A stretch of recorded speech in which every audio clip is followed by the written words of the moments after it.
नोटबंदी को लेकर सुप्रीम कोर्ट ने सोमवार को सुनाई बड़ी फैसला। कोर्ट ने इससे जुड़े सभी 58 याचिकाओं को खारिज करते हुए केंद्र सरकार के फैसले को सही ठहराया। कोर्ट ने ये भी कहा कि नोटबंदी को लेकर सरकार ने सभी नियमों का पालन किया है। 6 महीने तक सरकार और आरबीआई के बीच इस मसले को लेकर बातचीत हुई और उसके बाद फैसला लिया गया। सुप्रीम कोर्ट के इस टिप्पणी के बाद ये साफ हो गया कि सरकार ने ये फैसला अचानक नहीं लिया था। इसके लिए भारतीय रिजर्व बैंक और सरकार के बीच सभी प्रक्रियाओं का पालन किया गया था। सरकार ने इसे साबित करने के लिए कोर्ट में कई दस्तावेज भी पेश किए हैं। इन 6 महीनों के दौरान कई दौर की बातचीत के बाद सामूहिक तौर पर लिया गया था। हालांकि अभी तक कई ऐसे सवाल हैं जिनका जवाब कोर्ट की इस सुनवाई में नहीं मिल पाई। आइए जानते हैं क्या है यह मामला। केंद्र सरकार ने 2016 में 8 नवंबर की रात 500 और 1000 रुपए के नोटों को बंद कर दिया था। प्रधानमंत्री नरेंद्र मोदी ने खुद राष्ट्र के नाम संबोधन में इसका ऐलान किया था। सरकार के इस ऐलान के बाद देश भर में बैंकों और एटीएम पर लंबी लंबी लाइन लगी हुई थी। लोगों ने पुराने नोट बदलकर नए नोट हासिल करने के लिए काफी जद्दोजहद की थी। सरकार के नोटबंदी के फैसले को विपक्ष ने मुद्दा बनाया। केंद्र सरकार पर तमाम तरह के आरोप लगाए थे।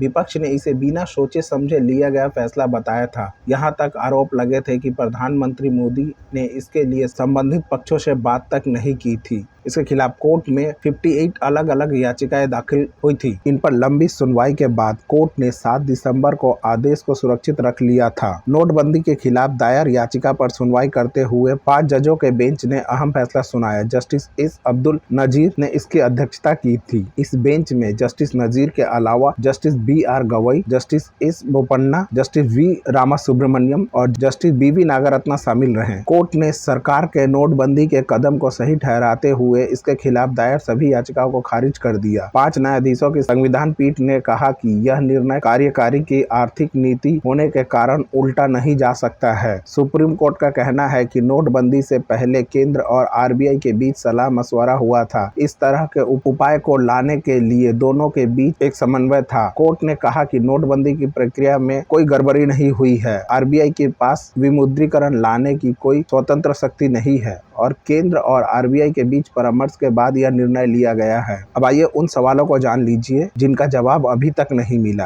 एक, क्या नोटबंदी के ऐलान के बाद होने वाली अवस्था को लेकर कोई तैयारी थी? कोर्ट में सरकार की तरफ से पेश की गई हलफनामों से यह साफ हो गया है कि इसके लिए लंबे समय से सरकार और आरबीआई की बातचीत चल रही थी। ऐसे में सवाल उठता है कि क्या सरकार ने अचानक नोटबंदी के बाद के हालात को लेकर कुछ सोचा था? अगर हाँ, तो इसके लिए क्या क्या तैयारी की गई थी? अगर नहीं, तो क्यों नहीं इतनी बड़ी फैसला लेने से पहले उसके बाद होने वाली अवस्थाओं के बारे में सोचा गया? 2, बैंक एटीएम से जुड़े प्रबंध के बारे में क्या तैयारी थी? ये देश का सबसे बड़ा फैसला था। हर कोई इससे जुड़ा था। ऐसे में ये तय था कि अचानक होने वाले इस फैसले से बैंकों और एटीएम के बाहर लंबी लंबी लाइनें लग जाएगी। पूरे देश में भगदड़ की स्थिति होगी। ऐसे में क्या सरकार ने बैंकों और एटीएम के बाहर लगने वाले लाइनों के बारे में सोचा था? नए नोट को लेकर क्या तैयारी थी? 500 और 1000 के पुराने नोटों के बदले सरकार ने 2000 रुपए की नोट जारी किए थे। जब ये नोट लॉन्च हुए तब एटीएम के कैश बॉक्स में उन 2000 के नोटों का साइज नहीं था। कैश बॉक्स में 2000 नोट रखने की व्यवस्था करने में काफी लंबा समय लग गया था। ऐसे में सवाल यह उठता है कि अगर सरकार इसको लेकर 6 महीने से तैयारी कर रही थी तो इसको लेकर क्या कदम उठाए गए थे? सवाल नंबर 4, क्या नकली नोटों का कारोबार और आतंकियों का फंडिंग बंद हो गई? सरकार ने नोटबंदी के बाद तर्क दिया था कि इससे काले धन रखने वालों का नुकसान होगा, नकली नोटों का कारोबार बंद हो जाएगा और आतंकियों की फंडिंग भी रुक जाएगी। अब नोटबंदी के 7 साल बाद सवाल उठता है कि क्या वाकई में ये सब कुछ बंद हो गया है? अब बाजार में नकली नोटों का कारोबार नहीं होता है और आतंकियों की फंडिंग भी रुक गई है। क्या काला धन अब भी नहीं रखा जा रहा है?